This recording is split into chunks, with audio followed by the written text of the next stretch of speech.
అండి నమస్తే. అందరూ బాగున్నారా? ఈరోజు నాలుగో భాగం చెప్పుకుందామండి. కథలో నాలుగో భాగాన్ని చెప్పుకుందాం. కిందటి భాగంలో పార్వతీమాతకి ఉమా అన్న పేరు ఎలా వచ్చిందో చెప్పుకున్నాం కదా. ఉమా అంటే వారించబడినది. ఎవరి చేత వారించబడింది? తల్లి చేత వారించబడింది. ఆవిడ వద్దమ్మా తపస్సుకు వెళ్ళొద్దు అని తల్లి చేత వారించబడింది. ఆవిడ ఎంత చెప్పినా వినలేదండి.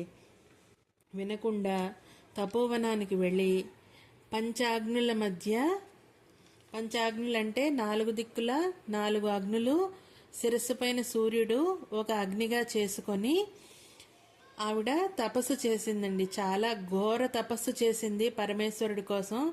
అంత సులభంగా ఆయనేమీ ఆవిడకి వశం అవ్వలేదండి. చాలా ఘోర తపస్సు చేసింది. కనీసం ఎండుటాకులను కూడా తినకుండా, మంచినీళ్ళైనా తాగకుండా కొన్ని సంవత్సరాల పాటు తపస్సు చేసింది పార్వతీమాత. అందుకే ఆవిడ అపర్ణ అయినది. ఇలా ఉండగా శివుడు ఆమె దీక్షను పరీక్షించడానికి ఒక కొంటె బ్రాహ్మణ రూపంలో పార్వతీదేవి దగ్గరికి వెళతాడండి. ఆమె తపస్సును మాని సుఖపడమంటాడు. తపస్సొద్దు, నువ్వు ఇంటికి వెళ్ళి సుఖపడు, హాయిగా నీ తల్లి తండ్రితో ఉండి సుఖపడు అని చెప్తాడు. ఎంత చెప్పినా ఆవిడ వినదు. వినకుండా చివరికి ఆ చిన్న బ్రాహ్మణ రూపంలో వస్తాడు కదా పరమేశ్వరుడు, ఆయన విఫలయత్నుడైపోయాడు. విఫలయత్నుడయి శివనింద చేయసాగాడు. ఆ శివుణ్ణి నిందించడం మొదలెట్టాడు అనమాట. పార్వతీదేవి అక్కడి నుండి వెళ్ళిపోయిందండి. వెళ్ళిపోయి తన చెలికత్తెల్ని పిలిచి బ్రహ్మచారిని వేగంగా సాగనంపండి ఇక్కడి నుంచి అని చెప్పి వాళ్ళకి ఆదేశం ఇచ్చిందనమాట.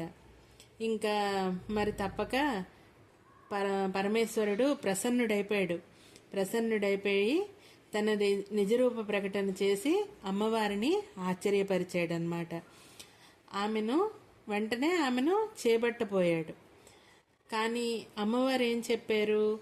తన తండ్రిని సంప్రదించి యథావిధిగా నన్ను వివాహం చేసుకోండి, నేను ఇప్పుడు మీతో రాను అని చెప్పి పార్వతీదేవి చెప్పేసి అక్కడి నుంచి వెళ్ళిపోతుందన్నమాట. వెళ్ళిపోయిన తర్వాత పరమేశ్వరుడు కూడా ఆమెను దీవించి తన స్వస్థానానికి వెళ్ళిపోతాడు. శంకరుడు అప్పుడు ఏం చేస్తాడంటే పరమేశ్వరుడు సప్తఋషులను, అరుంధతి